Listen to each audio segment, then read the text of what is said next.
पश्चिम बंगाल में बीजेपी की नई सरकार बनने के बाद मुख्यमंत्री शुवेंदु अधिकारी के एक फैसले ने पूरे बांग्लादेश में हलचल मचा दी है। सोमवार को हुई नई सरकार की पहली कैबिनेट मीटिंग में भारत बांग्लादेश बॉर्डर को लेकर बड़ा फैसला लिया गया है। नमस्कार, मैं हूं आपके साथ ममता तिवारी और आप देख रहे हैं न्यूज 18 का डिजिटल प्लेटफॉर्म। पश्चिम बंगाल के मुख्यमंत्री शुवेंदु अधिकारी के एक फैसले ने पूरे बांग्लादेश में हलचल मचा दी है। शुवेंदु सरकार के इस फैसले पर बांग्लादेश के प्रधानमंत्री तारिक रहमान के विदेश मामलों के सलाहकार हुमायूं कबीर ने तीखी प्रतिक्रिया दी। उन्होंने कहा है कि चुनावी बयानबाजी और शासन चलाना अलग बात है और ढाका अब ये देखना चाहता है कि बंगाल सरकार चुनावी भाषणों को प्रशासनिक फैसलों में कितना बदलती है। पश्चिम बंगाल में बीजेपी की नई सरकार बनने के बाद पहली कैबिनेट बैठक में भारत बांग्लादेश बॉर्डर पर बिना बाढ़ वाले इलाकों में कांटेदार तार लगाने के लिए बीएसएफ को 45 दिनों के भीतर जमीन सौंपने का फैसला लिया गया है। इस फैसले के बाद बांग्लादेश में राजनीतिक और सुरक्षा स्तर पर प्रतिक्रियाएं तेज हो गई हैं। शुवेंदु सरकार के इस फैसले पर बांग्लादेश की ओर से तीखी प्रतिक्रिया सामने आई है। एक मीडिया रिपोर्ट के मुताबिक बांग्लादेश के प्रधानमंत्री तारिक रहमान के विदेश मामलों के सलाहकार हुमायूं कबीर ने कहा है कि बांग्लादेश को कांटेदार तार से डराया नहीं जा सकता। उन्होंने कहा है कि चुनावी बयानबाजी और शासन चलाना अलग बात है और ढाका अब ये देखना चाहता है कि बंगाल सरकार चुनावी भाषणों को प्रशासनिक फैसलों में कितना बदलती है। हुमायूं कबीर ने यह भी कहा है कि अगर भारत वास्तव में लोगों के बीच रिश्ते मजबूत करना चाहता है तो उसे सीमा विवादों और सुरक्षा मामलों को मानवीय दृष्टिकोण से देखना चाहिए। उन्होंने साफ कहा है कि बांग्लादेश की प्राथमिक बातचीत भारत की केंद्र सरकार से होती है, न कि किसी राज्य सरकार से। सीमा पर कथित पुशबैक और हिंसा के मुद्दे पर भी बांग्लादेश ने कड़ा रुख दिखाया है। कबीर ने चेतावनी दी है कि अगर सीमा पर लोगों की मौतें और जबरन धकेलने की घटनाएं जारी रही तो बांग्लादेश चुप नहीं बैठेगा। वहीं बांग्लादेश के गृह मंत्री ने भी बयान जारी किया है। कहा है कि पश्चिम बंगाल चुनाव के बाद बॉर्डर गार्ड बांग्लादेश बीजीबी को हाई अलर्ट पर रखा गया और सीमा पर घुसपैठ रोकने के लिए बल पूरी तरह से तैयार है। दरअसल बीजेपी ने विधानसभा चुनाव से पहले संकल्प पत्र में वादा किया था कि बंगाल बांग्लादेश सीमा को पूरी तरह सुरक्षित किया जाएगा।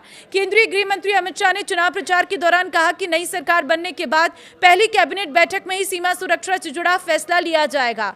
सोमवार को कैबिनेट की बैठक में उसी वादे को अमल लाते हुए सीमा सुरक्षा बल बीएसएफ को जमीन ट्रांसफर का निर्णय लिया गया है।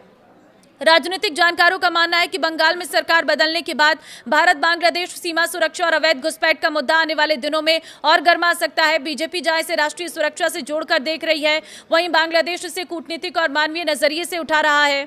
भारत बांग्लादेश के साथ 4097 किलोमीटर लंबी बॉर्डर शेयर करता है। केंद्रीय गृह मंत्रालय के अनुसार लगभग 3240 किलोमीटर की सीमा पर बाड़ लगाई जा चुकी है और लगभग 850 किलोमीटर, जिसमें 175 किलोमीटर का दुर्गम भूभाग भी शामिल है, इस पर बाड़बंदी होना बाकी है। सीएम अधिकारी ने दावा किया है कि प्रस्तावित 127 किलोमीटर के खंड में से केवल लगभग 8 किलोमीटर के हिस्से को ही ममता बनर्जी की सरकार के कार्यकाल में फेंसिंग की गई थी।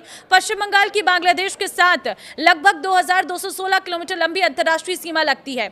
यह भारत बांग्लादेश की सबसे लंबी स्ट्रेट बॉर्डर है। 2021 में केंद्र सरकार ने बंगाल में बॉर्डर पर बीएसएफ के अधिकार क्षेत्र को 15 किलोमीटर से बढ़ाकर 50 किलोमीटर कर दिया था।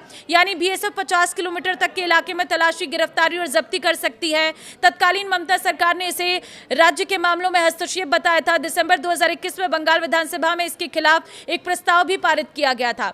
शुवेंदु कैबिनेट की पहली बैठक के फैसले एक एक करके जान लेते हैं। चुनावी हिंसा में मारे गए 321 बीजेपी कार्यकर्ताओं के परिवारों की जिम्मेदारी राज्य सरकार उठाएगी।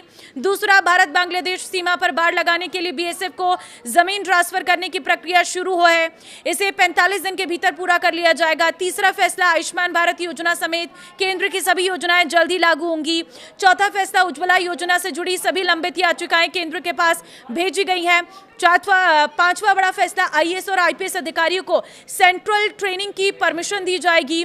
बांग्लादेश में बीएनएस लागू नहीं थी, राज्य में इसे तत्काल प्रभाव से लागू किया जाएगा। राज्य सरकार की नौकरियों में 5 साल का विस्तार दिया गया है। तो कैसे देखते हैं आप शुवेंदु अधिकारी के इन फैसलों को? राय जरूर दें कमेंट में, इस वीडियो को शेयर कर दें। नमस्कार।